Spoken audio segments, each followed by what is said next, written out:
Vincent Malloy is 7 years old. He's always polite and does what he's told. For a boy his age, he's considerate and nice. But he wants to be just like Vincent Price.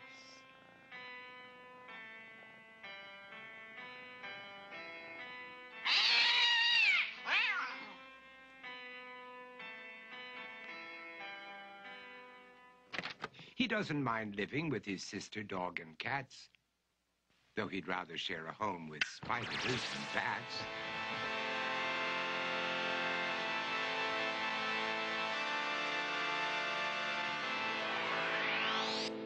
There he could reflect on the horrors he's invented and wander dark hallways alone and tormented.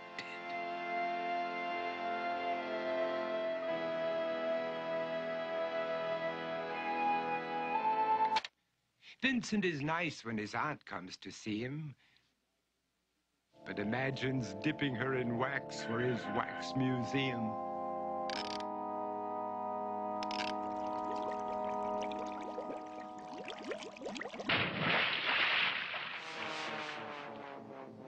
He likes to experiment on his dog, Abercrombie, in the hopes of creating a horrible zombie. So he and his horrible zombie dog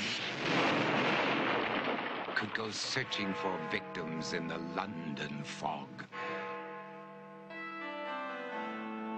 His thoughts, though, aren't only of ghoulish crime. He likes to paint and read to pass some of the time.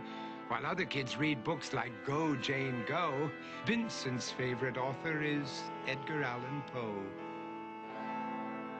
One night, while reading a gruesome tale, he read a passage that made him turn pale. Such horrible news he could not survive, for his beautiful wife had been buried alive. He dug out her grave to make sure she was dead, unaware that her grave was his mother's flower bed. His mother sent Vincent off to his room. He knew he'd been banished to the Tower of Doom, where he was sentenced to spend the rest of his life alone with the portrait of his beautiful wife. While alone and insane, encased in his tomb, Vincent's mother burst suddenly into the room. She said, "If you want to, you can go out and play. It's sunny outside and a beautiful day."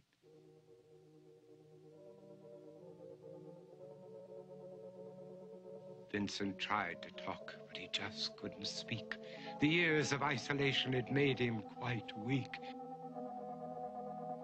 So he took out some paper and scrawled with a pen, "I am possessed by this house and can never leave it again."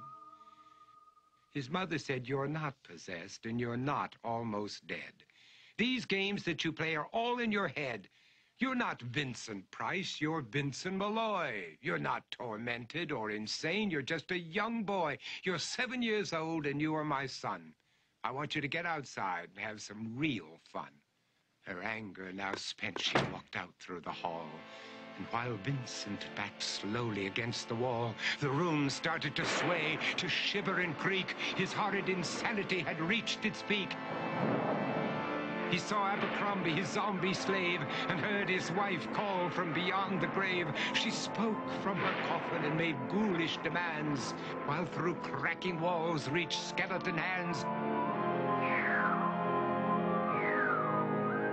Every horror in his life that had crept through his dreams swept his mad laughter to terrified screams. To escape the madness, he reached for the door, but fell limp and lifeless down on the floor. His voice was soft and very slow as he quoted The Raven from Edgar Allan Poe.